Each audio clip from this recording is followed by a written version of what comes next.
persaingan yang negatif. Ini yang jadi persoalan.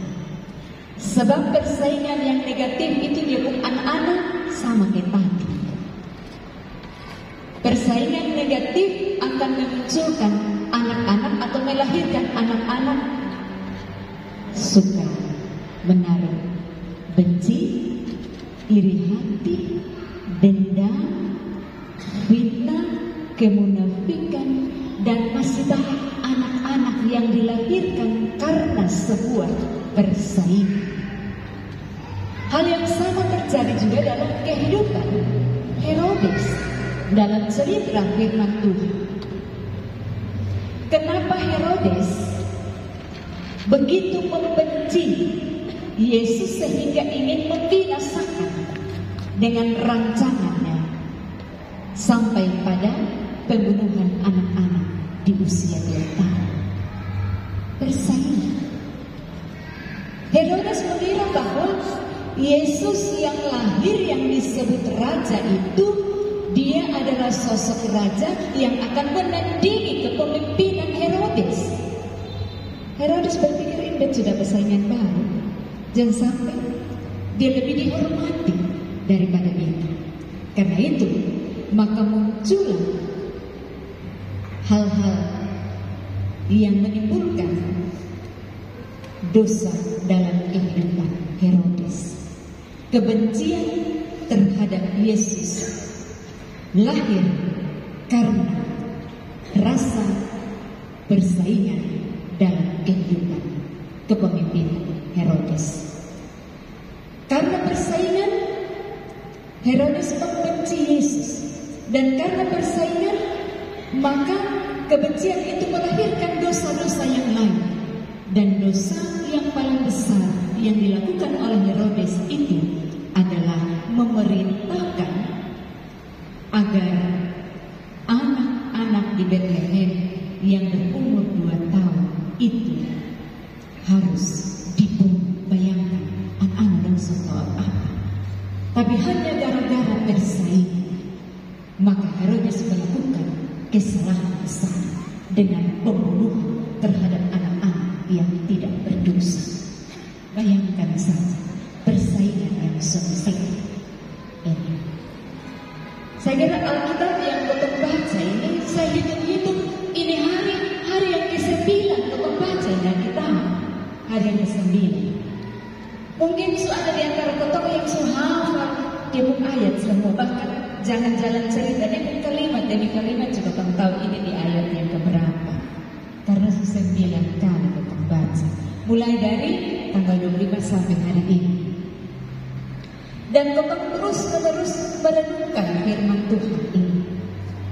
Kebencian Herodes sebagai akibat dari persaingan terhadap kehadiran Yesus pada akhirnya membawa Herodes pada sebuah pilihan hidup.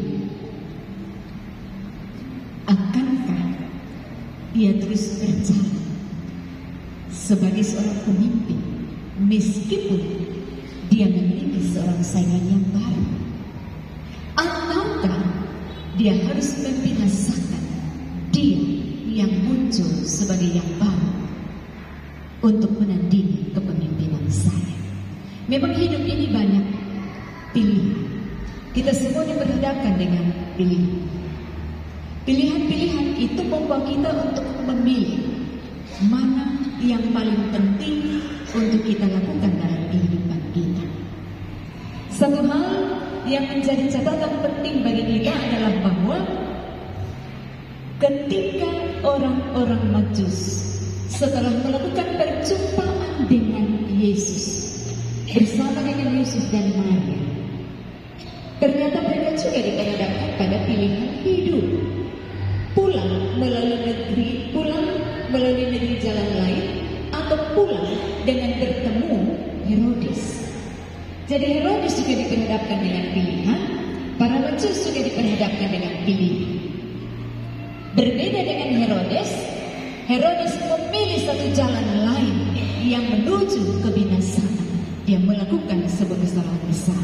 Sementara para Majus, mereka menentukan sebuah pilihan yang tepat. Mereka harus pulang mengikuti jalan lain. Meskipun mungkin jalan itu penuh dengan resiko, namun mereka tetap memilih jalan itu. Mungkin saja jalan itu penuh mereka hafal secara jelas, tetapi apa mau dikata, mereka harus memilih jalan itu. Pertanyaan kita adalah, kenapa mereka bisa memilih jalan itu? Kenapa mereka harus memilih jalan lain? Karena perjumpaan mereka dengan Tuhan. Ayat yang ke-11 bilang, maka masuklah mereka ke dalam rumah. Jadi setelah perjumpaan dengan Tuhan, ketika mereka diperhadapkan dengan pilihan, maka mereka memilih dengan pasti dan benar, memilih jalan keselamatan. Ini karena perjumpaan dengan Tuhan. Karena itu saya kira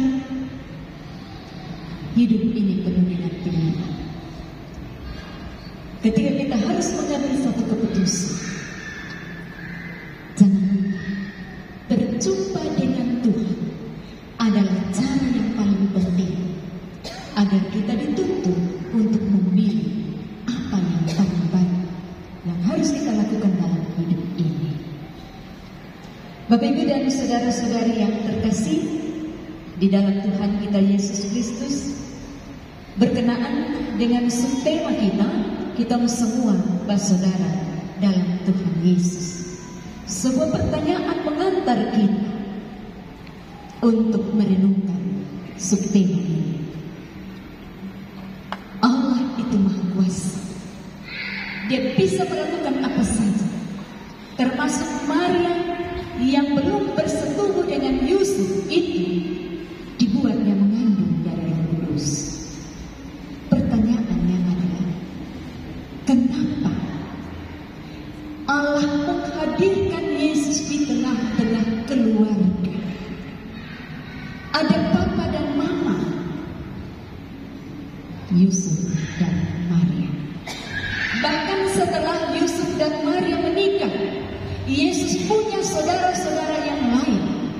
Alkitab dalam Matius pasal 13 ayat 56 mengisahkan tentang ada 4 saudara laki-laki dari Yusuf: Yakobus, Simon, Yudas, dan Yusuf. Ini Yesus saudara-saudara setelah dia mati. Menarik di sini bahwa tidak kebetulan Allah merancang kedatangan Kristus untuk ada di tengah-tengah keluarga. Yesus belajar dari papa dan mamanya Yusuf dan Maria. Yesus juga bertumbuh bersama dengan saudara-saudaranya yang lahir dari rahim Maria. Tidak kebetulan rancangan Allah ini bagi kita semua. Mengapa?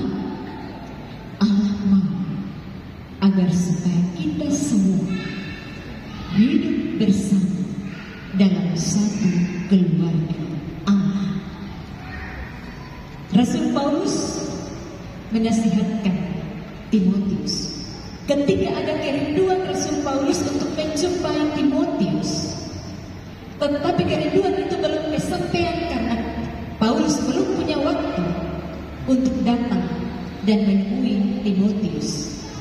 Maka pesan Paulus kepada Timotius, jika aku terlambat, sudahlah engkau tahu bagaimana orang harus hidup sebagai keluarga Allah, yakni jemaat dari Allah yang hidup, tiang penopang dan dasar kebenaran.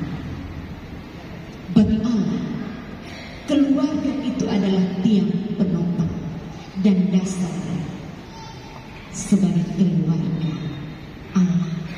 Itulah sebabnya Allah menyediakan satu keluarga menjadi tempat Yesus hidup dan bertumbuh, berkembang, dan kemudian dia harus melaksanakan misi yang dipercayakan